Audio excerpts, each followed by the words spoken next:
새로운 보고 싶었던 그런 분들, 새로운 분들이 함께 하셔서 감사합니다. 우리 함께 인사해 보지요. 메리 크리스마스. 앞에, 뒤에, 좌우에 계시는 분들, 우리 임명혜 권사님이 아대에서 수술하고 상당히 그 열이 내리지 않아서 어려웠는데 어저께 퇴원을 하셨어요. 퇴원을 어저께 하셨는데 오늘 또 예배 드리러 오셨어요. 메리 크리스마스입니다. 우리가 함께 합독을 했던 3절에 있는 말씀을 한번 보세요. 헤롯 왕과 온 예루살렘이 듣고 소동한지라. 소동했다. 소동이라고 하는 말을 제가 헬라어 사전에서 이렇게 찾아봤어요. 어저께 저녁 때. 그랬더니 이 소동이라고 하는 말의 뜻이 뭔가 하면요, 불안해하다, 평정을 잃었다, 괴롭히다, 선동하다, 이런 뜻이에요. 16절에 있는 말씀에 보면은요, 쭉 본문 뒤로 해가지고 16절에 있는 말씀에 보면 헤롯 왕이 예수님을 죽이기 위해서 2살 아래 모든 사내 아이들을 다 죽이라고 명령을 내렸어요. 예루살렘에 있는 사람들이, 유대 땅에 살고 있는 사람들이 극도로 불안해하고 공포심에 젖어져 있었던 그런 모습들을 우리에게 소개를 해주고 있습니다. 성탄이 어떤 날입니까? 기쁜 소식을 전해받은 날이에요. 기쁜 소식을 전해받은 날이고, 기쁜 소식을 우리가 전해받았기 때문에 기쁜 소식을 또 전하는 날이에요.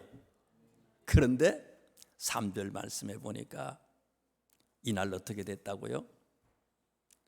헤롯 왕과 온 예루살렘이 듣고, 예수님 오신 이 성탄의 소식을 듣고 소동을 했다. 불안해하고 평정을 잃었고 사람들을 괴롭히고 선동했다는 거예요. 이건 아니잖아요. 성탄의 원뜻을 모르는 거죠. 왜 예수님께서 이 땅에 오셨는지 그걸 몰랐다는 거예요. 엉뚱한 방향으로 지금 가고 있어요. 왜 그럴까? 이유가 뭘까? 첫째는 예수님이 이 땅에 오신다고 하는 이 사실은요, 구약 성경에 보면 오래전에 이미 선지자들을 통해서 하나님의 말씀으로 우리에게 약속하신 예언의 말씀이에요. 나중에 오신다는 거예요. 꼭 오신다는 거예요. 메시아가 오신다는 거예요. 저는 시골에 살았어요. 경상도 문경이라고 하는 곳, 이제 점촌, 거기 이제 군청이 있는, 지금은 시가 됐지만 군청이 있었던 점촌이라고 하는 곳에 살았는데, 이제 저희 아버님이 공무원을 하셨는데 가끔 이제 서울을 올라가셔요. 올라갔다가 내려오시면 밤에 뭐 9시인가 이렇게 도착하는 동차가 있어요. 동차라 그랬는데 그때요. 오시면 선물을 사가지고 와요. 그 사과 한 5개 정도 되나요? 옛날에 보면 이게 거물 같은 걸로 이렇게 씌워진 거 있잖아요. 이렇게 쭉 이렇게 돼 있는 거예요. 그런 걸 하나 가지고 오시고, 어떨 때는 바나나도 1-2개 가져오실 때도 있어요. 한 5년, 6년 만에 한 번씩 먹었지만 먹지도 못했죠, 바나나.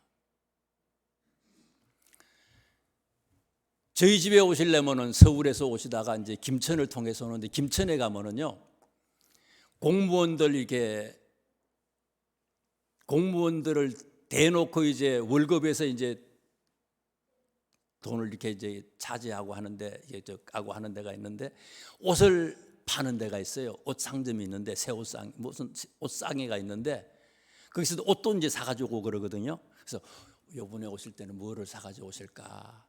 오신다고 소식이 들으면요, 동차 타고 오신다고 소식을 들으면요, 벌써 저녁 6시만 되면 밖에 나가는 거지 뭐예요. 동차, 기차, 그 기차역에 가서 기다리는 거예요. 거기 우리 동네 그쪽으로는요, 연탄이 특산물이에요. 콧구멍이 시커매지는 거죠, 그쪽으로. 그런데 또 나가가지고요, 그냥 뒹굴고 계속 기다리는 거예요. 왜요? 분명히 9시 동차에 오신다고 했으니까 선물 때문에 기다리는 거 이게요. 오늘 성경 말씀에 보면은요, 본문 바로 위에 23절 말씀 보세요. 23절 말씀에 보면 보라 처녀가 잉태하여 아들을 낳을 것이요. 보라 처녀가 잉태하여, 이 보라라고 하는 이 글자 위에 제 성경에는요, 기억이라고 해놓고 각주를 해놨어요, 밑에다가. 그래서 이 기억은 뭔가 하면요, 이사야 7장 14절에 나오는 말씀을 인용했다는 거예요. 이사야는 주전 약 740년, 한 700년 그 정도 전에 앞으로 오실 예수님에 대해서, 앞으로 오실 메시아에 대해서 그분은 이런 분이라고 말씀하신 분이거든요. 그 다음에 또 보면은요, 그 밑에 있는 말씀을 보세요. 5절 말씀에 보면은요, 5절 말씀에 5절 6절이네, 6절. 또 유대 땅 베들레헴아, 또 유대 땅, 또라고 하는 글씨에, 여러분 성경은 어떻게 됐는지 모르지만 제 성경에는요, 이게 니은인가, 니은이죠. 니은 해놓고 각주를 했어요. 근데 이 니은하고 각주했는데 이건 어디라고요? 미가서 5장 2절에 기록되어 있는 말씀을 인용했거든요, 마태가. 이사야도 한 700년 전에, 예수님 오시기 700년 전에 예수님이 오실 것을 예언했지만, 미가라고 하는 선지자도 비슷한 시기에 말씀을 선포했던 선지자예요. 이분도 700년 전에, 750년 전에 예수님이 오실 것을 이미 예언한 그런 분들이에요. 오신다는 거예요. 오신다고 성경이 얘기하잖아요. 하나님이 말씀하셨어요. 하나님은 틀림없는 분 아닙니까? 신실하신 분이에요. 사람은 속일 수 있지만요, 하나님은 속이지 않아. 분명해, 틀림없어. 그러면 기다려야 될 거 아니에요.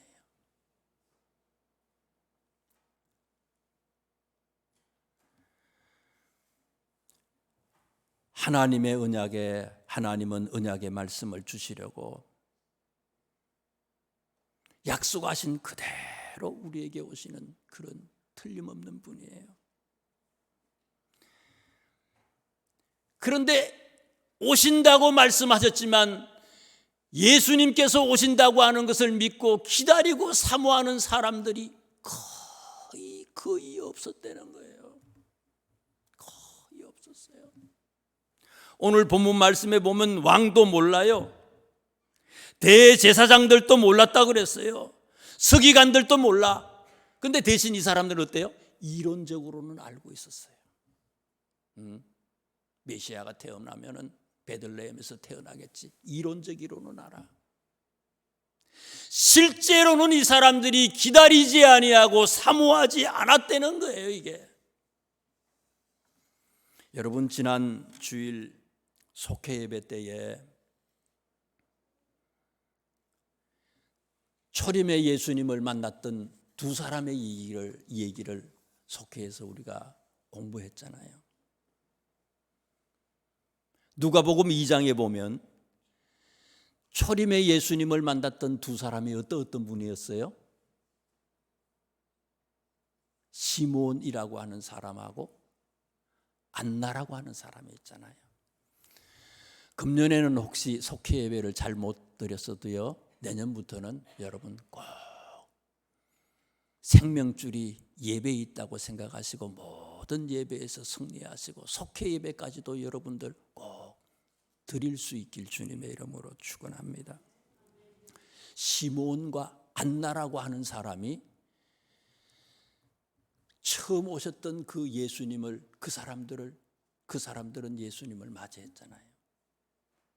그러면서 시몬이라고 하는 사람의 특징을 성경에는 뭐라고 얘기를 했어요? 시몬은 이 사람은 누가복음 2장 25절인데 이 사람은 의롭고 경건하여 이스라엘의 위로를 기다리는 자라 성령이 그 위에 계시더라 그랬어요. 성령이 그 위에 계셨다. 누가복음 2장 26절에는요. 이 시몬이라고 하는 분은요. 성령의 지시를 받고 예루살렘 성전에 올라갔다 그랬어요. 성령의 지시를 받고.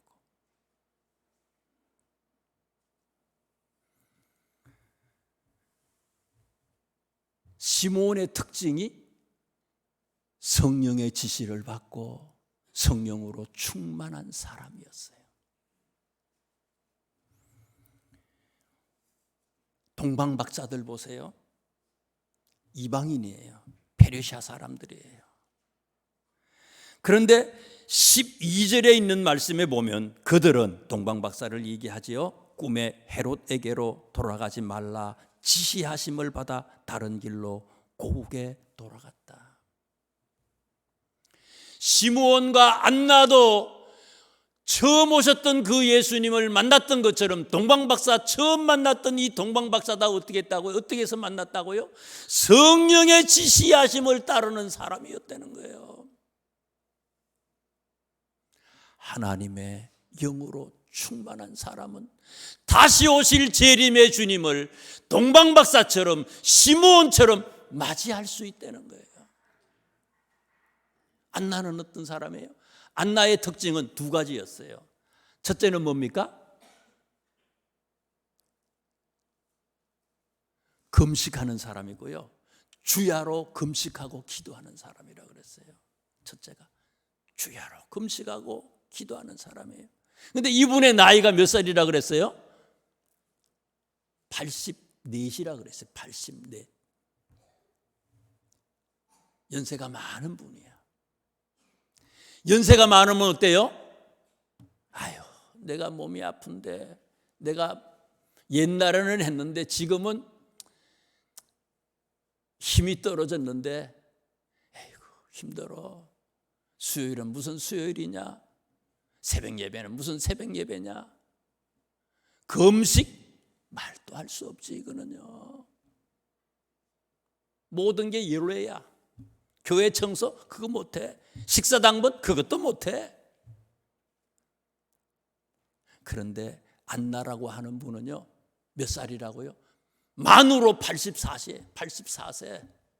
우리 나이로 86세 이상 된 사람들이에요. 그런데도 이 안나라고 하는 사람의 특징이 뭐라고요? 주야로 금식하고 기도하는 것에 소문난 사람이에요. 그런 사람이 다시 오실 예수님을 만날 수 있다는 거예요. 아무나 만나는 게 아니에요.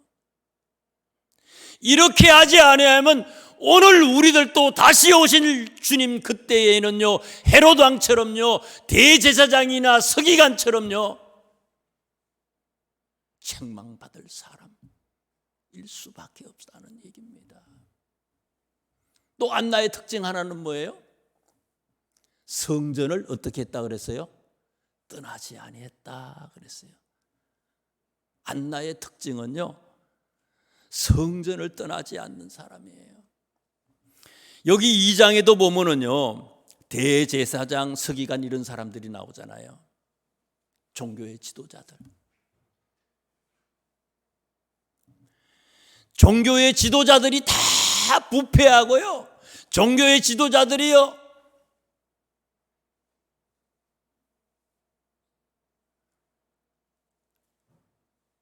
어리석길 이루 말할 수가 없어요. 세상의 권력에는 무릎을 꿇는데 하나님은 몰라.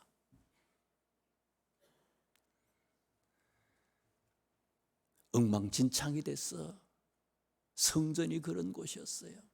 그러면 어떻게 돼요? 아유, 교회가 저 모양 저 꼴이구나. 내가 안 나가면 그만이지. 떠나면 끝나는 거야. 그런데 안 나는 어떤 사람이라고요? 엉망진창이 된 그런 교회지만 그 교회를 안 나는 어떻게 했다고요? 그 교회를 내가 안 나가 지켰다는 거예요.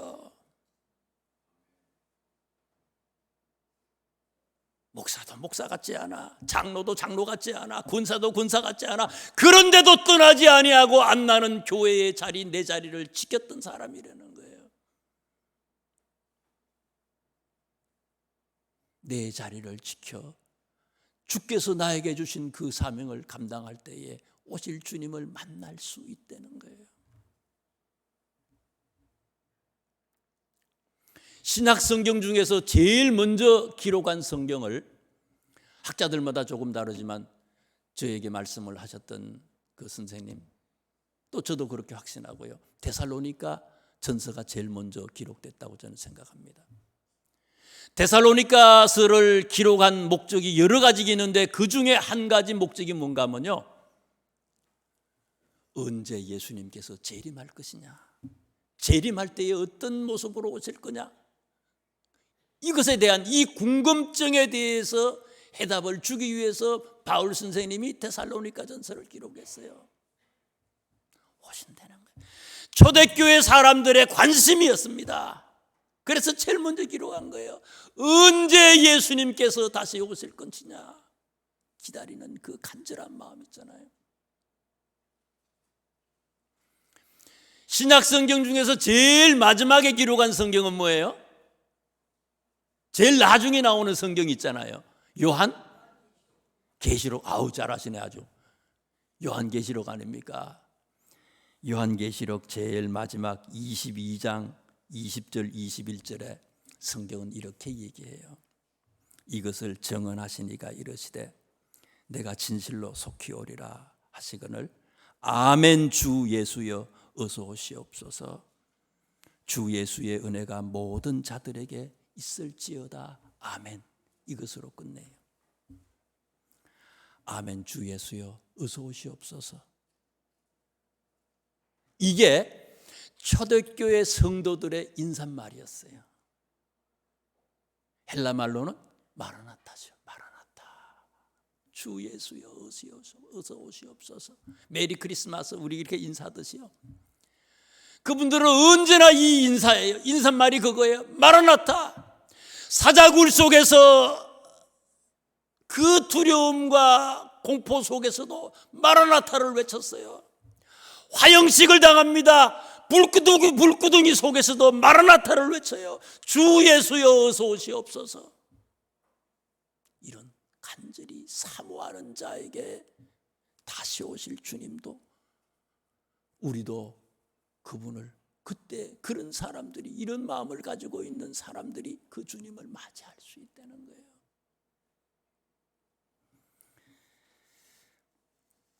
두 번째, 예수님이 어떤 분이냐? 예수님은 세상을 섬기고 우리를 살리기 위해서 평화의 왕으로 오신 그런 분입니다. 로마서 3장 10절 말씀에 보면은요, 의인은 없나니 한 사람도 없다 그랬어요. 의인이 없는데 한 사람도 의인이 없대요. 여러분, 의인이 있으면 한번 손 들어 보세요. 의인이 없는데도 우리는 어때요? 의인이 없잖아요.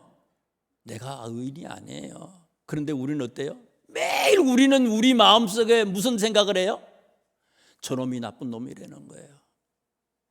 아니, 내가 나쁜 사람이에요. 사실은요, 작은 죄나 큰 죄나 똑같아요.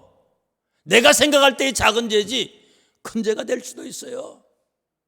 의인은 없나니 하나도 없어요. 근데 맨날 이거야.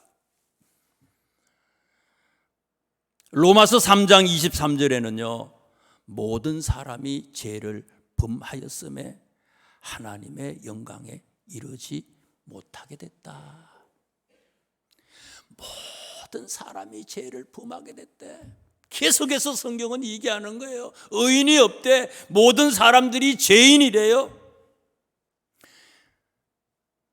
그러면서 야고보서 1장에 보면요, 예수님의 동생 야고보는 이렇게 얘기를 해요.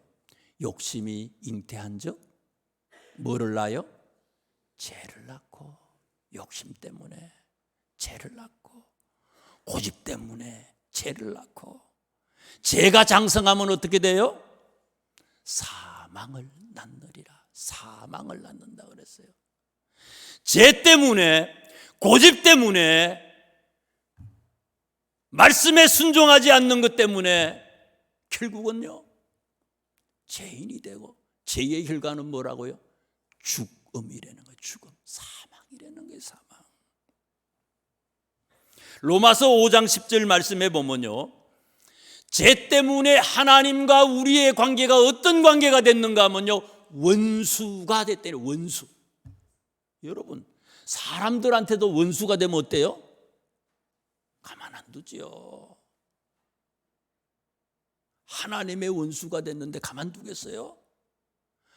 우리가 하나님의 원수가 됐대요. 그러면 그래서 지옥 가는 거예요. 불구덩이 속에 들어가는 거예요. 불못에 떨어지는 거예요. 둘째 사망에 거하는 거예요. 예수님께서 오신 목적이 뭡니까? 지옥 갈 우리를, 불못에 떨어질 우리를 살리기 위해서, 그리고 하나님의 자녀로 우리를 세우기 위해서 예수님께서 오셔서 대신 십자가를 지셨어요. 그래서 로마서 5장 10절은 이렇게 얘기합니다. 우리가 원수 되었을 때에 그의 아들의 죽으심으로 말미암아 하나님과 화목하게 되었은즉, 화목하게 된 자로서 더욱 그의 살아나심으로 말미암아 구원을 받을 것이다. 예수님께서 오신 건 왜 오셨다고요?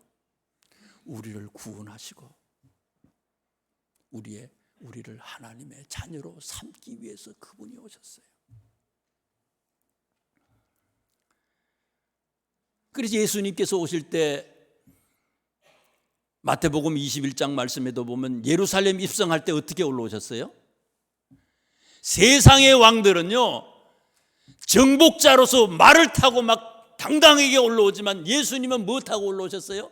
나귀 새끼 타고 오잖아요. 평화의 상징이에요. 호령하러 온 게 아니라는 거예요. 화해의 왕으로 오신 거예요. 겸손의 왕으로 오신 거예요. 평화의 왕으로 오셨다는 거예요. 어디에서 태어나셨어요? 말구유에서 태어났어요. 누울 곳이 없어서, 해산할 곳이 없어. 산모가 해산할 곳이 없어. 전철을 타고 가도 노약자석이 있잖아요. 그런데 산모가 누울 곳이 없어. 해산할 곳이 없어.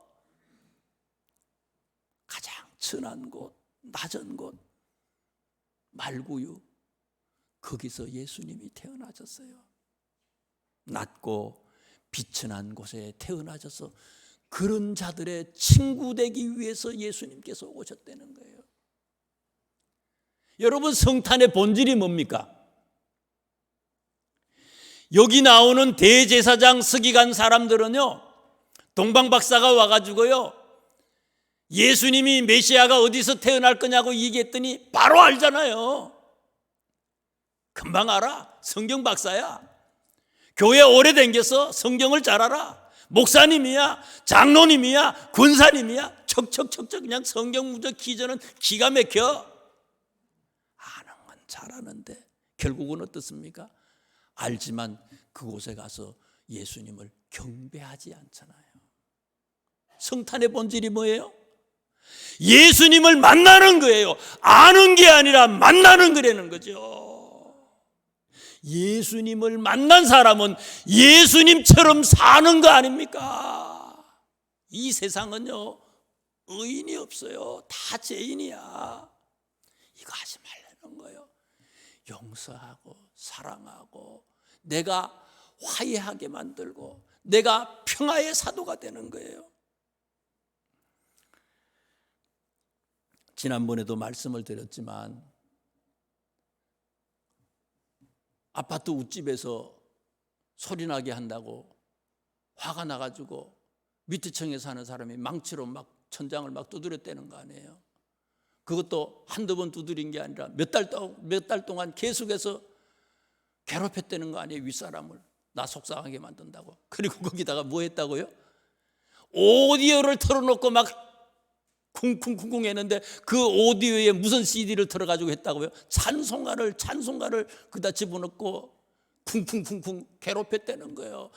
뉴스에 나오는 거, 이게 메인 뉴스에. 하나님은 아는데, 예수님은 아는데 만나지를 못한 거예요. 만나지를 못한 거예요. 대제사장이나 서기관이나 헤롯이나 마찬가지 똑같은 사람이라는 거예요. 진짜 여러분, 메리 크리스마스? 진짜 메리 크리스마스예요? 그렇다면 예수님을 만나서 예수님처럼 겸손히 세상을 섬기고 평화의 왕으로 내가 주고 저 사람을 높이는 그런 삶을 살아야 된다는 거예요. 베드로전서 2장 13절 말씀에 보면은요, 베드로가 지금 로마에 있어요. 예수님의 제자 로마에 있습니다. 베드로가 AD 약 64년경에 이걸 기록했다고 추정을 합니다. 그때의 로마의 황제는 네로 황제예요.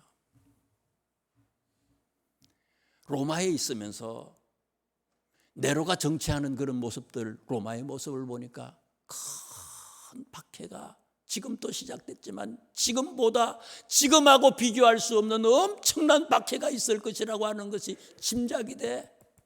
베드로가 결국은 AD 64년에 로마의 대화재 사건이 일어나가지고 기독교인들이 막 잡혀가고, 베드로도 결국은 조금 있다가 잡히고, 바울 선생님도 잡히고, 많은 사람, 야고보도 잡히고, 많은 사람들이 순교를 합니다. 엄청난 박해가 있었어요. 그런데 이 박해 직전에 기록한 것이 베드로전서인데요, 베드로전서에서 그런 사실을 직감하고 있는 베드로가 이렇게 얘기합니다. 베드로전서 2장 13절이에요. 인간의 모든 제도를 주를 위하여 순종하되, 혹은 위에 있는 왕이나 혹은 그가 악행하는 자를 징벌하고 선행하는 자를 보상하기 위한 총독들에게 그렇게 하세요. 그러면서 16절에 이렇게 얘기합니다. 너희는 자유가 있으나 그 자유로 악을 가리는 데 쓰지 말고 오직 하나님의 종과 같이 하라. 우리에게 이것도 할 수 있고 저것도 할 수 있어요. 외칠 수도 있어요. 아니라고 얘기할 수도 있어요. 그러나 그런 자유가 있지만 그 자유를 가지고 악을 가리는 데 사용하지 말고 뭐 하는 데 사용하라고요? 하나님의 종과 같이 하세요. 예수님이 하신 것처럼 그렇게 하라는 거예요. 섬기고, 오히려 섬기고, 용서하고, 사랑하고, 평화의 사절단으로서의 그런 역할을 감당하려는 거예요. 야, 베드로전서 2장 17절에는 또 이렇게 얘기해요. 형제를 사랑하며 하나님을 두려워하며 왕을 존대하라. 이때 왕은 네로예요. 왕을 존대하래요. 19절에는 또 이렇게 얘기합니다. 부당하게 고난을 받아도 하나님을 생각함으로 슬픔을 참으면 이 일은 아름다운 것입니다. 주님이 그렇게 하셨잖아요. 내 속에 있는 말을 다 하고 다 풀고 다 행하면 그게 예수 믿는 사람이라고 어떻게 얘기할 수 있느냐 이거예요. 예수님처럼 죽으려는 거예요. 에이, 장로님도 그렇게 할 수 있어. 내가 그냥 참고, 똑같으니까 그런 거예요. 나라도 하지 말라는 거예요. 안나가 성전을 지켰던지 우리가요 내 마음을 지킬 수 있어야 된다는 거예요. 죽기 위해서, 우리를 살리기 위해서 예수님은 오신 분이다 하는 얘기. 마지막으로요, 성탄의 의미 마지막을 말씀을 드립니다. 동방박사들이 예수님에게 와가지고 선물을 하잖아요. 어떤 선물을 했어요? 알잖아요, 그죠? 나 몰라서 물어보는 거예요. 뭐지요? 황금, 유향, 몰약을 드렸어요. 황금을 드렸다. 귀한 거지요. 금덩어리는 귀해요. 다이아몬드 사지 마시고 금덩어리 사세요. 저 희한하대요. 금덩어리는 그렇게 올라가요. 황금색은 누구 색깔이에요? 임금님 색깔이에요. 제가 문헌을 봤더니요, 우리나라 조선시대의 임금님은요, 황금 도포를 입지 못했어요. 고종 황제 때 와서 당신이 좀 입었대는데, 우리나라 임금님, 조선시대의 임금님은요, 황금색 황포를 입지 못했어요. 왜요? 중국 사람들이 입지 못하라고 그래가지고. 오직 황제는 중국 황제밖에 없다는 거예요. 그래서 조선의 사람들은, 임금님은요, 황포를 못 입었다는 거예요. 무슨 사극에 보면 황금 색깔 임금님 옷 있잖아요. 조선시대에 나오는 건 그건 가짜예요. 고려시대 때는 임금님이 황포를 입었대요. 고려시대 때는. 황포는, 금 색깔은요, 임금님을 얘기하는 거예요. 황금을 드린 건요, 예수님이 임금님 중에 임금이라는 거예요. 왕 중에 왕이라는 거예요. 또 뭐를 드렸어요? 유향. 출애굽기에 보면은요, 출애굽기 30장 말씀에 보면 제사장으로 임명할 때에 기름을 붓잖아요. 기름을 부을 때에 4가지의 향을 똑같은 비율로 섞어가지고 관유를 만들어요. 성유를 만들어가지고 제사장한테 붓는데, 거기에 들어갔던 향이 소합향, 나감향, 풍자향, 유향이라고 하는 거예요. 유향은요, 예수님에게 유향을 드렸다? 예수님은 대제사장이라는 거예요. 옛날의 제사장은 양을 잡고 소를 잡아서 제사를 드렸지만, 예수님은 당신의 몸을 십자가에 들여서 우리의 모든 죄를 사해 주신 진짜 대제사장이 됩니다 하는 그런 표현이에요. 유향을 드렸다는 거예요. 또 뭐를 드렸다고요? 모략을 드렸다잖아요. 모략은요, 방부제예요. 미라를 만들 때 사용하는 게 모략입니다. 이게요, 가격이요, 지금도 팔더라고요. 어마하게 비싸요. 무진장 비싸요, 모략이. 뭐 샤넬 넘버 5인가 뭔가 뭐 얼마 그런 거하고 비교하는데 엄청나게 비싼 거예요, 이게요. 이걸 드렸어. 예수님은 십자가에서 돌아가시지만 죽지 않는다는 거예요. 살아나셨다는 거예요. 살아나시고 어떻게 했어요? 다시 오신다는 거예요. 다시 오시는 것을 전하는 사람이 누굽니까? 예언자 아닙니까? 메시아라고 하는 말은요, 기름 부음을 받은 자라고 하는 뜻인데, 그리스도, 메시아 같은 말이에요. 메시아는 히브리 말이고 그리스도는 헬라 말이거든요. 똑같은 말이에요. 기름 부음을 받은 자. 어떤 자들에게 기름 부음을 줍니까? 왕, 제사장, 예언자. 이 세 종류의 사람들에게 기름을 붓는데, 진짜 메시아 그리스도는 어떤 사람인가 하면, 한 사람이 3가지의 직분을 다 감당하는 사람이 메시아라는 거예요. 그분이 누구라고요? 예수님이에요. 동방박사는 예수님을 진짜 메시아로 모셨다는 거예요. 당신이 우리의 그리스도가 되십니다.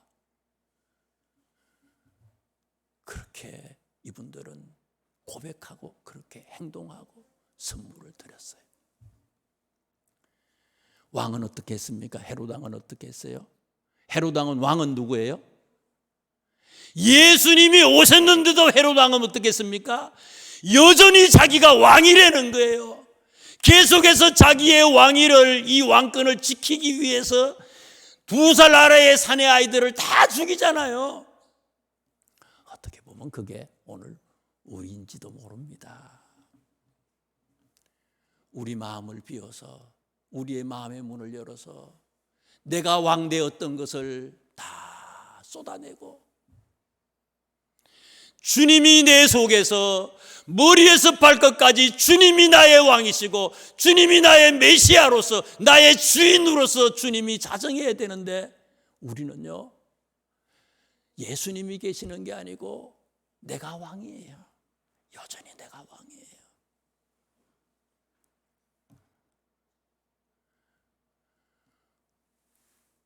그분만이 왕인데 내가 왕으로 꼭 헤롯 왕처럼 살아가는 모습, 이게 오늘 우리들의 모습이고 잘못된 신앙인의 모습들이라는 거예요. 여러분, 진정한 기독교인들이 어떤 사람들입니까?